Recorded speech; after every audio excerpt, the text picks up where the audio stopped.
Hello and welcome to this special dialogue series, Deeper Reforms, Better Opportunities, focusing on China's comprehensive reforms.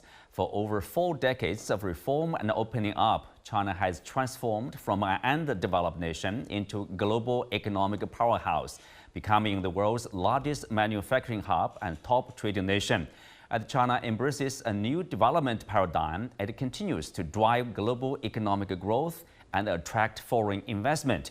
So what has been driving China's sustained growth? How can China improve its business environment through deeper economic reforms? And what more can we expect in the decades to come as China continues to open up? Join us for this special program from Beijing. I'm Xu Qinduo.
Joining me today are Quah, Dean from the Lee Kuan Yew School of Public Policy at the National University of Singapore, Daokui, Director at the Academic Center for Chinese Economic Practice and Thinking of Tsinghua University, and Wang, Chief Economist of Hang Seng Bank.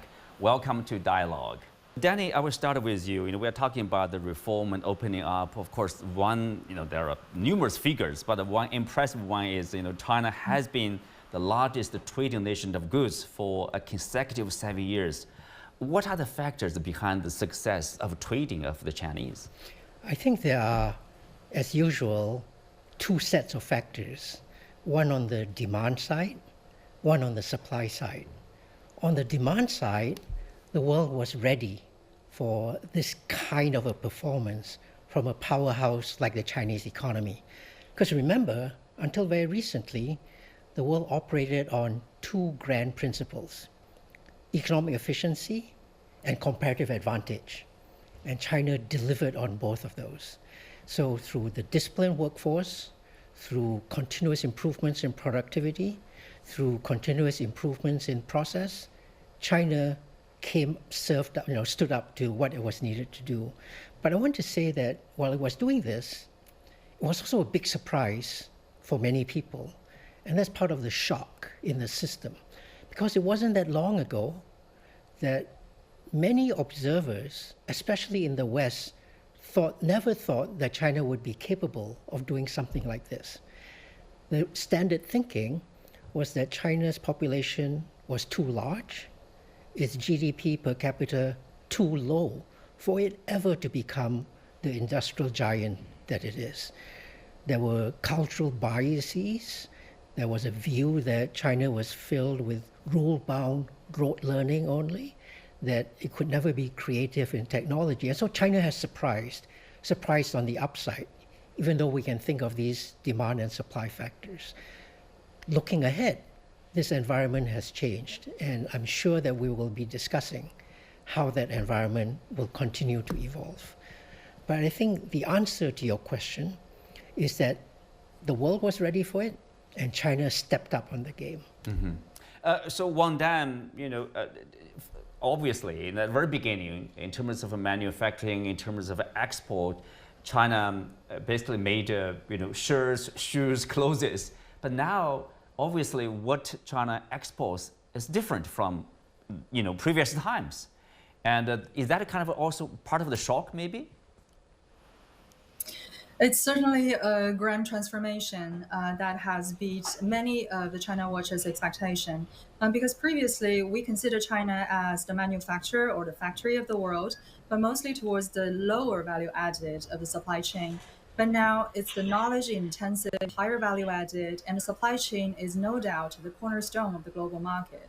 Just judging by the recent volatility of shipping costs, it's a great evidence.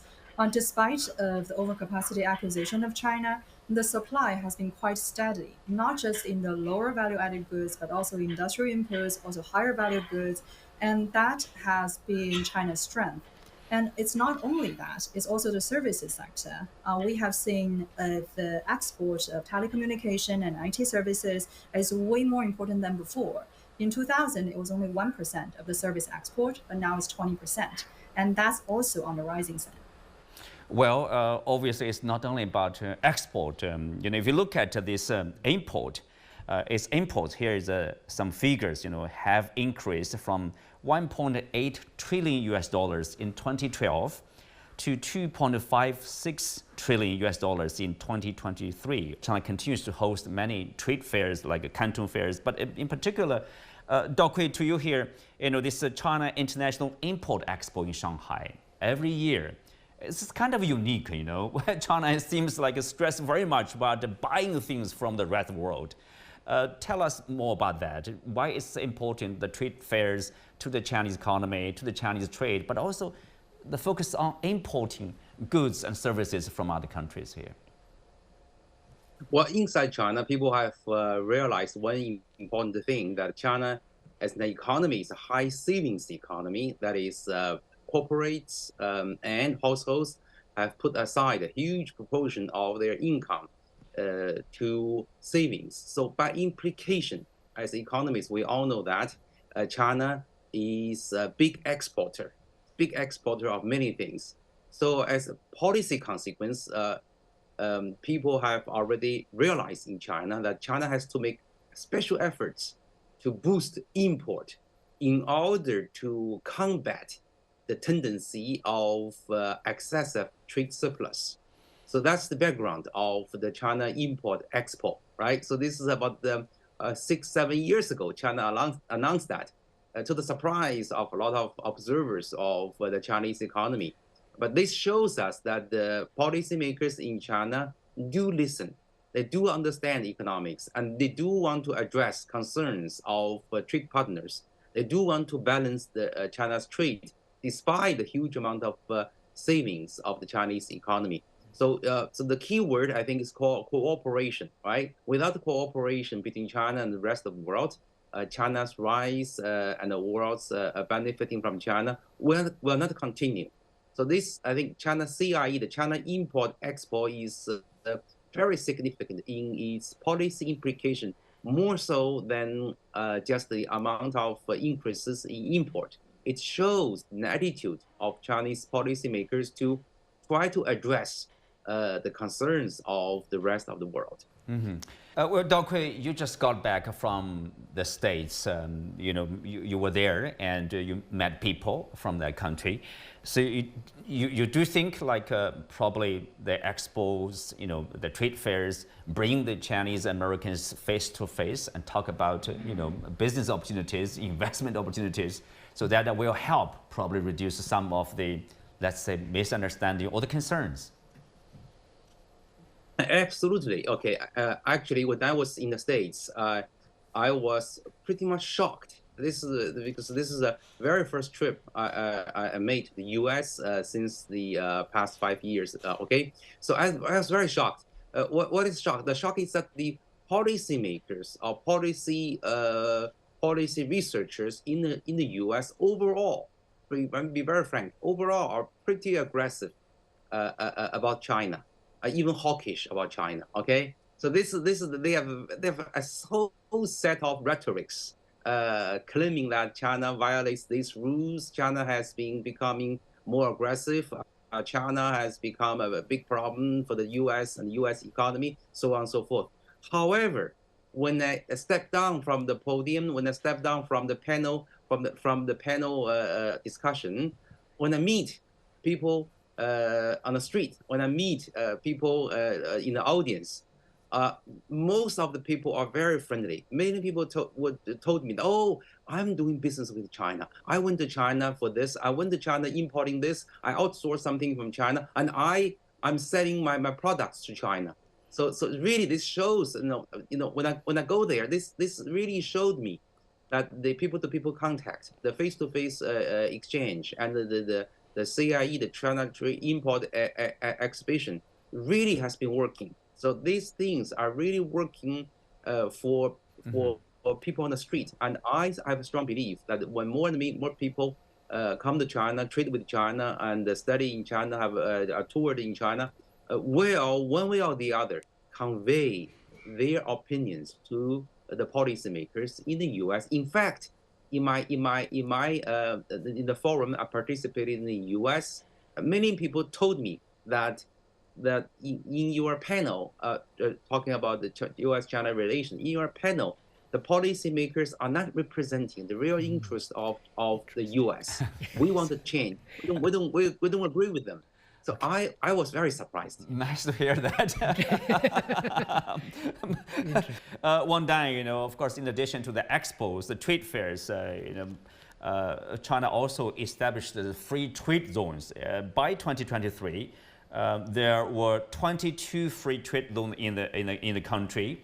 And tell us, how successful are they? What's the purpose? Usually China conduct reforms, opening up based on the experiment and also gradual manner. This is part of that, right? The free trade zone had been at the forefront of China's economic reform. They have demonstrated their capacity to cut taxes, to cut red tape, attract foreign investments, and also establish a very strong supply chain foundation targeting the foreign market. Of course, in addition to that, what we have seen is this practice of negative list, the Daokui. Since 2013, for example, in the free trade zones, in order to attract, of course, foreign investment, for free trade loans, the items on the negative list for FDI have been reduced from the initial 190 to just 27. National list has also been reduced to 31. So that's a lot of changes. There's a huge deduction in terms of the restrictions. That's basically meaning removing the restrictions on investment, right?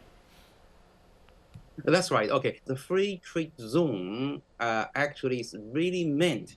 It's really meant for domestic reforms, not only for attracting foreign investments. It's meant for domestic reforms. It is meant to generate a new wave of reforms through competition among these free trade zones. So each trade zone is trying to come up with innovative policies to cater the business interests.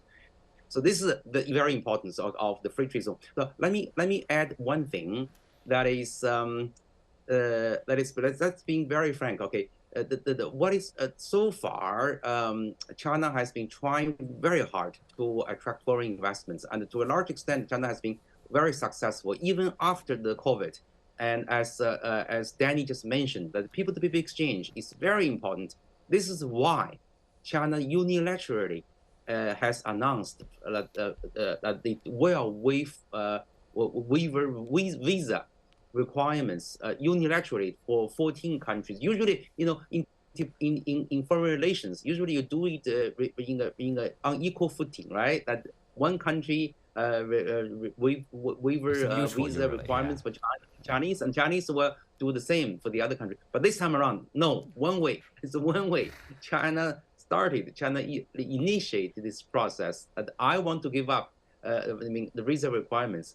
So this shows us that people-to-people exchange is very important, and China made the right move by unilaterally waiver visa requirements for many countries. Yes, Danny, you want May to I add come something? in Go on ahead. this as well to say how much I agree with the emphasis that our discussion is placing on people-to-people ties and free flow of people as much as possible. And one of the interesting things is, of course, as Daokui has mentioned, China has unilaterally taken the step of having visa-free travel into China. And this actually echoes a historical step that was taken 60 years ago when China and the United States first normalized relations, and Deng Xiaoping and Jimmy Carter signed the Articles of Agreement, one of the interesting things is that at that time, they paid a lot of attention to which Articles of Agreement they would sign and when they would sign those Articles of Agreement. The first two Articles of Agreement, one was on science and technology exchange, and the second was on the exchange of students and scholars. It was exactly this flow of people across international boundaries that very wise political leaders from back then felt that would be really important for bringing understanding to the world, and in a virtuous circle kind of way, kick off economic development in different parts of the world, in China in particular, that would encourage even more interest and even more visits. And I think in the decades that followed the signing of those Articles of Agreement, we saw a flowering of intellectual and academic exchange, very helpful to relations between these two great powers. Very unfortunately, we've run into quite a bit of stormy weather now on this. And anything that can be done to bring this back, I think will be hugely beneficial. Yeah, let's hope so. Of course, Chinese presidency has invited 50,000 young Americans to come to China in the next 5 years, including this year. Continuing with this reform and opening up Wang, recently the Chinese government has called for more efforts to deepen in that direction, more opening up, more reforms, with a focus on removing restrictions for foreign investment in the manufacturing sector. Basically, zero restrictions now. It's fully open. And also this service sector, we'll talk about it a bit later, in telecom industry and also healthcare industry, for example. What do you make of that? Can we say China is trying to upgrade its industries, or it's basically strengthening itself at the same time, probably offering more opportunities? The intention of China is very clear. It wants to strengthen the supply chain, but also want to open up its domestic market. There are very few other emerging markets actually in the world as open as China in case of its domestic market access in manufacturing and also accessibility in this whole homogeneous market. Let's say this practice has been a rather success, at least like at the very beginning. In 2018, for example, China removed the restriction in terms of the percentage of holding the company. The next year, Tesla moved in to Shanghai, the mega factory Daokui, very successful. So can I say, at least removing restrictions, it is attractive indeed to foreign investment there. The central government is particularly explicit or articulate in saying that we want to eliminate the equity cap. We call equity cap. Used to be that in the automobile industry, foreign businesses can only own up to 50% of the equity shares. And the central government now, actually 7-8 years ago, already announced that we will get rid of the equity cap. However, let's be very frank. Okay, it is the local governments which are oftentimes directly a shareholder of the local automobile firms, which are reluctant in giving up their equity shares to their foreign partners. So this is why we are talking about the deepening reforms.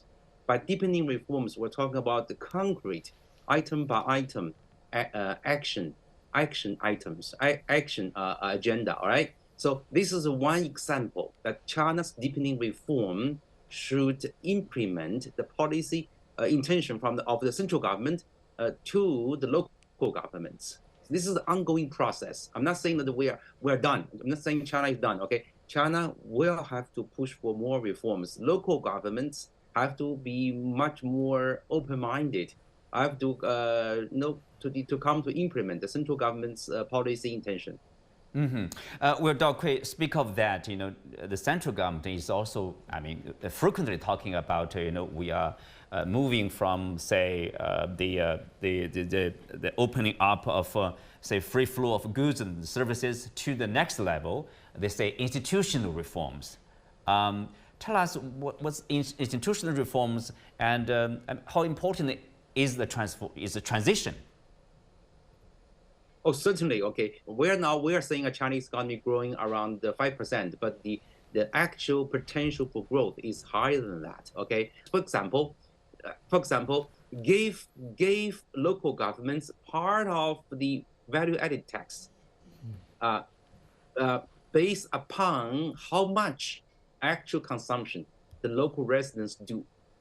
Currently, the VAT is shared by the central and the local government, and currently the VAT is only collected at the production side.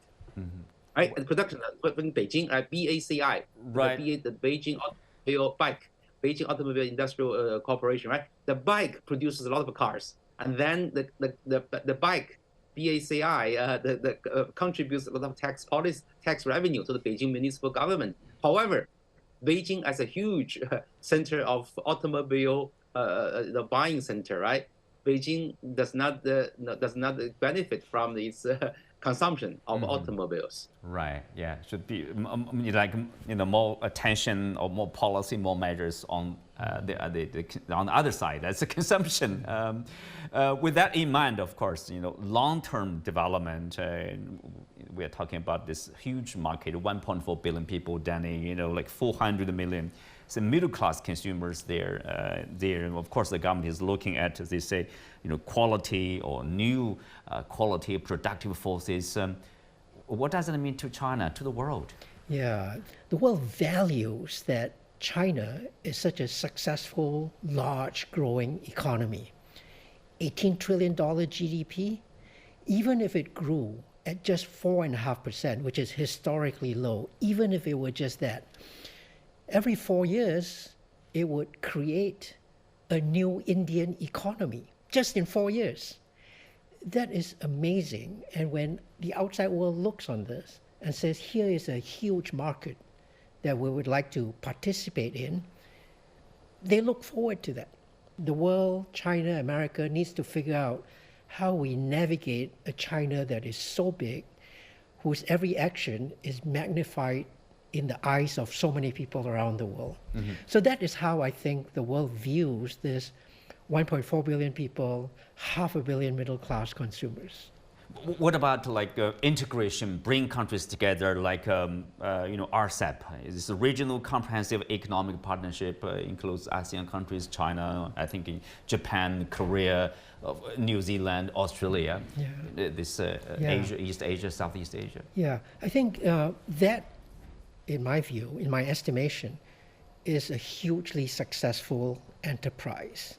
As you say, it's brought ASEAN and China together, and not just those two blocs, but also Korea, Japan, Australia, New Zealand, all in RCEP. So it's over 2 billion people, 1/3 of the world's GDP. A free trade area that's large will have profound positive impacts on everybody in the region. Just as all the 200 projects that have been signed on the Belt and Road Initiative has allowed an integration, as you say, a bringing together of different economies.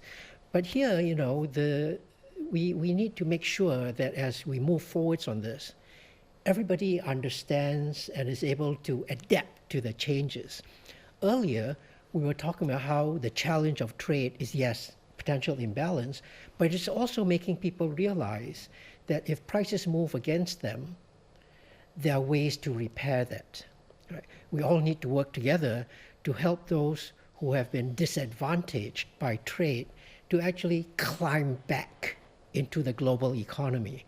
And I think having China in RCEP, having all these countries in RCEP, signing all the Belt Road Initiative agreements that help bring people together will help us understand better how trade is supposed to work.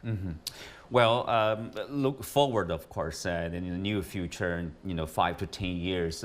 Wang, I start with you, as we have this third plenary session of the CPC Central Committee, which will focus on the economy, economic policy making. What's your expectation? What do you think the government should probably focus on for long-term policy, economic-wise here?